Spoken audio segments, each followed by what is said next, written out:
शहीद का दर्जा मिलता था, सुविधाएं मिलती थी। जब इन्हें पता लग गया बीजेपी के लोगों को कि गांव के परिवारों के बच्चे फौज में जाते हैं और फौज में जब नौकरी करने लगते हैं तो उनके घर परिवार की आर्थिक सामाजिक स्थिति बेहतर हो जाती है, उनका मान सम्मान भी बढ़ जाता है। तो उसके बाद बीजेपी ने सर्वे करवाया, सर्वे में सब गांव के बच्चे निकले। उसी के बाद बीजेपी ने हमारे गांव के बच्चे पर पक्की नौकरी फौज में ना पा पाए, इसलिए अग्निवीर व्यवस्था लेकर के आए हैं। हम अपने नौजवानों को कह के जा रहे हैं, ये इंडिया गठबंधन की सरकार बनेगी, आपकी अग्निवीर व्यवस्था हमेशा के लिए खत्म हो जाएगी।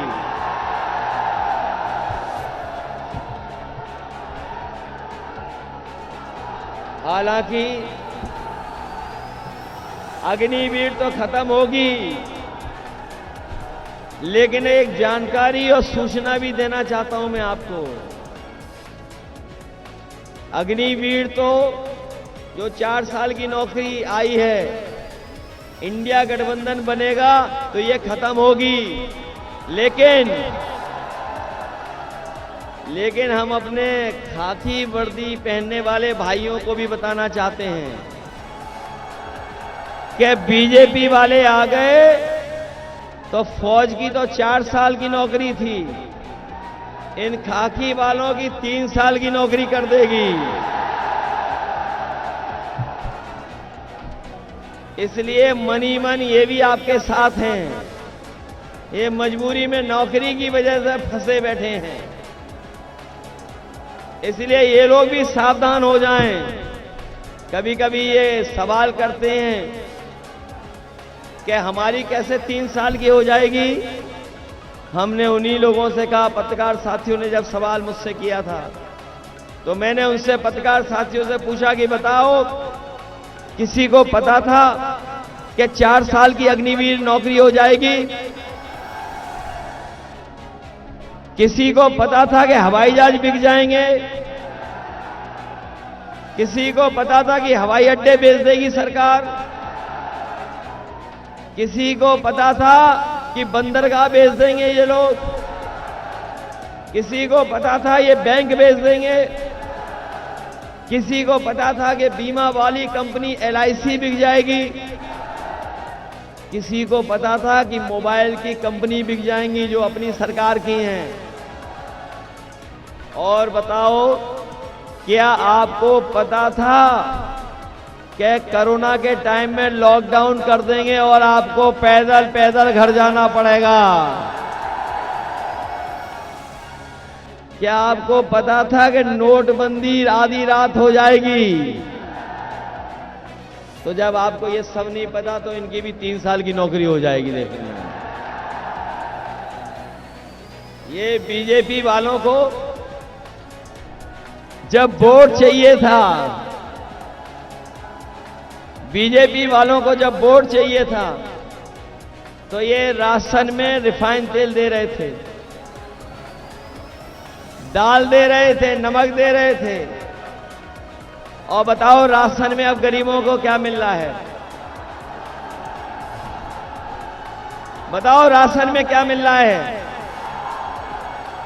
ये बाजरा लगता ज्यादा पौष्टिक होता है इसलिए मिल रहा है। हम अपने गरीबों को भरोसा दिला के जा रहे हैं, अगला इंडिया गठबंधन की सरकार बनेगी, राशन तो बढ़ेगा ही बढ़ेगा, लेकिन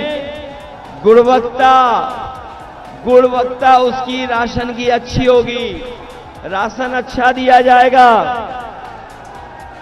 और जिस तरीके से बाजार में संपन्न लोग, बड़े लोग पैकेट का आटा खा रहे हैं, वो स्वादिष्ट भी है, उसकी गुणवत्ता भी अच्छी है, कई आटे पौष्टिक भी हैं।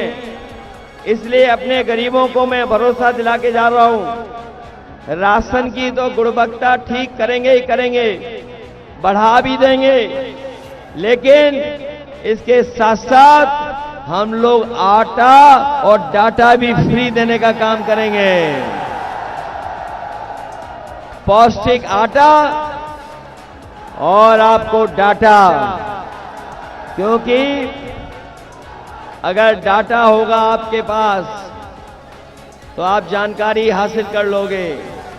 नौकरी निकलेगी तो ऑनलाइन फॉर्म भर दोगे, ऑनलाइन पढ़ाई कर लोगे, कुछ गाने भी सुन लोगे, मैसेज भी कर लोगे। और आज के समय में जितना खाना और आटा जरूरी है उतना ही डाटा जरूरी है। इसलिए अपने लोग डाटा देने का काम करेंगे। न केवल डाटा बल्कि अपनी माताओं बहनों को, गरीबों को 1 लाख रुपया भी देकर के उन्हें लखपति बनाने का काम होगा। माताओं बहनों को, हमारे नौजवान जानते होंगे समाजवादियों ने इतना बड़ा लैपटॉप दिया था, इतना बड़ा लैपटॉप दिया था, उसकी नकल कर ली बीजेपी वालों ने।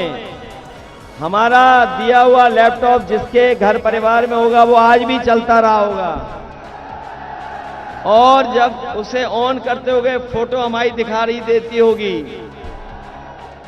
बीजेपी ने भी नकल किया, इसकी जगह इतना दे दिया और उंगली चलाते रहो, चलेगा ही नहीं। बताओ कहीं चलता है उंगली चलाने से?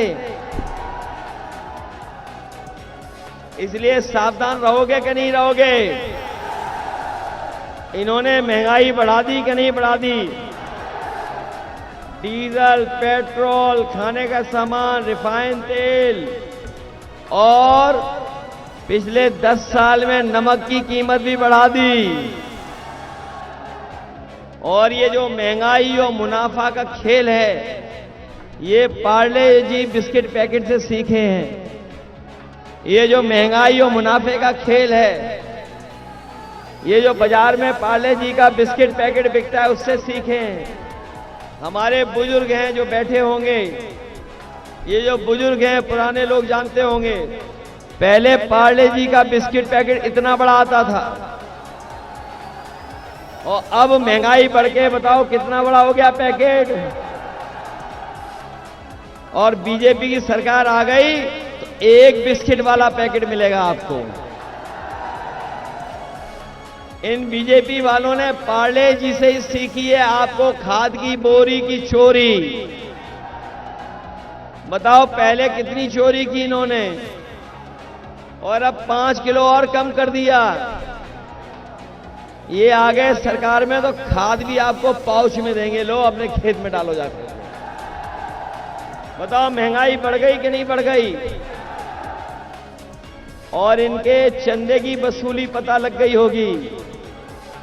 इन्होंने जो पैसा वसूला है इलेक्टोरल बॉन्ड के नाम पर, इन्होंने बड़े बड़े उद्योगपतियों से पैसा वसूल लिया और इतना पैसा वसूला है जिसकी वजह से आज हमें और आपको महंगाई का सामना करना पड़ रहा है। ये इलेक्टोरल बॉन्ड की जानकारी जब से जनता में चली गई तब से बीजेपी के लोगों से अगर इलेक्टोरल बॉन्ड के बारे में पूछो तो उनका बैंड बज जाता है, सच्चाई नहीं बता पाते हैं। इन्हीं इलेक्टोरल बॉन्ड की वजह से महंगाई है।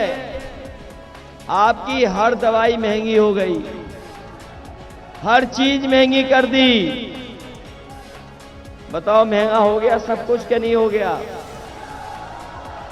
और इन्होंने 10 साल में दिल्ली के और 7 साल उत्तर प्रदेश में रह करके सब स्वास्थ्य विभाग की सब योजनाओं को चौपट कर दिया। जो एम्बुलेंस चलाई थी गरीब की मदद के लिए, गांव में पहुंचती थी, गरीब को अस्पताल तक ले जाती थी, न अब एम्बुलेंस समय पे आ रही है, और आ भी रही है तो अब खटारा बना दी एम्बुलेंस भी खराब कर दी। पुलिस को 100 नंबर दी थी गाड़ी, उसका 112 नंबर कर दिया सरकार ने। जब से सरकार ने उसका नंबर 112 किया 100 से, हमारे पुलिस के भाइयों को भी लगा कि उन्हें भी रेट बढ़ा देना चाहिए। बताओ, रेट बढ़ा दिया कि नहीं बढ़ा दिया? इसलिए इस चुनाव में आप लोगों से मैं निवेदन अपील करने आया हूं। बीजेपी के लोग संविधान के पीछे तो पड़े ही हैं, हमारी आपकी जान के पीछे भी पड़ गए थे। ये जो वैक्सीन वाला खेल है वो खुल गया कि नहीं खुल गया बताओ? और जब सर्टिफिकेट देखते होगे वैक्सीन का तो बताओ घबराहट होती है कि नहीं होती है? वैसे हमने तो नहीं लगवाई वैक्सीन, हम तो बच गए, लेकिन कुछ लोगों को जबरदस्ती लगवा दी गई। और ये हमारे पुलिस के और अधिकारी कर्मचारी हैं, इनके तो जबरदस्ती लगवा दी। और अब तो वो रिपोर्ट आ गई है कि हार्ट और हार्ट से संबंधित बीमारियां हो सकती हैं। तो बताओ, जान को खतरा पैदा किया कि नहीं किया इन्होंने? न केवल जान को खतरा पैदा किया, बल्कि इन्होंने उन कंपनियों से, वैक्सीन लगाने वाली कंपनियों से भी पैसा वसूल लिया। चंदा वसूला कि नहीं वसूला इन्होंने? इसलिए संविधान बचाने के लिए आप सबसे मैं मदद मांगने आया हूं। ये जो संविधान है जो हमें अधिकार दिलाता है, हमारे अधिकारों को बचाता है, संविधान हमें न्याय दिलाता है, संविधान हमें आगे बढ़ने के बराबरी के मौके देता है। ये बाबा साहब भीमराव अंबेडकर जी का हुआ संविधान ये बदलना चाहते हैं, लेकिन हम उन्हें बता दें बीजेपी के लोगों को कि जो संविधान बदलने निकलेंगे उनको ये जनता बदल देगी। जो संविधान बदलेंगे उन्हें हम बदलने का काम करेंगे। ये डबल इंजन वाले लोग, ये डबल इंजन की सरकार वालों के होर्डिंग देखे होंगे आपने। आगरा में भी होर्डिंग लगे हैं बड़े बड़े, डबल इंजन की सरकार के होर्डिंग लगे हैं बड़े बड़े। लेकिन डबल इंजन वाले जानते हैं कि जो इंजन वोट मांगता फिर रहा है उसने कोई काम नहीं किया। बताओ, बड़ी बड़ी होर्डिंग में क्या इस इंजन की फोटो है क्या? इसकी फोटो तो पहले ही गायब हो गई होर्डिंग से। रही बची 7 तारीख को वोट पड़ेगा, अपने आप गायब हो जाएंगे। और जो लोग मन की बात करते थे, हम उनसे कहेंगे कि अब संविधान की बात हो, अब मनमर्जी नहीं चलेगी। 140 करोड़ लोगों के मन की बात होगी, मनमर्जी लोगों की बात नहीं होगी, 140 करोड़ लोगों की बात होगी। इसलिए भाजपा की झूठी सरकार और जनता के सच्चे सवालों का उन्हें सामना करना पड़ेगा। भाजपा की झूठी सरकार में जनता के सच्चे सवालों का सामना करना पड़ेगा। बताओ, भारतीय जनता पार्टी के लोग संविधान बदलने की कोशिश कर रहे हैं, बताओ इनके खिलाफ वोट डालोगे कि नहीं डालोगे? जनता का सच्चा सवाल है भाजपा के लिए कि भाजपा ने अपने नेताओं से बार बार बाबा साहब भीमराव अंबेडकर जी का दिया हुआ संविधान बदलने की बात क्यों कहलवाई? क्या भारतीय जनता पार्टी के पास इसका जवाब है? भाजपा ने शोषित, वंचित, पीड़ितों की रक्षा करने वाला संविधान को बदलने की बात क्यों करी? भाजपा ने संविधान द्वारा दिए गए आरक्षण को खत्म करने की बात क्यों उठाई? ये जनता के सच्चे सवाल हैं जिनका भारतीय जनता पार्टी के पास कोई जवाब नहीं है। भाजपा ने सरकारी नौकरी न निकाल करके आरक्षण से मिलने वाली नौकरियों को मिलने से रोका क्यों? भाजपा ने पेपर लीक करवाकर किसी भी भर्ती को पूरा होने क्यों नहीं दिया? भाजपा सेना की पक्की नौकरी को 4 साल की कच्ची नौकरी में बदलने क्यों दिया? ये तमाम वो सवाल हैं जो हम जनता की तरफ से सच्चे सवाल पूछ रहे हैं। इन सच्चे सवालों का भारतीय जनता पार्टी के पास एक भी जवाब नहीं है, और अगर एक भी जवाब उनके पास नहीं है तो एक भी वोट आप भारतीय जनता पार्टी को मत देना। बहुत बहुत धन्यवाद और हमारे करदम जी को जिता देना।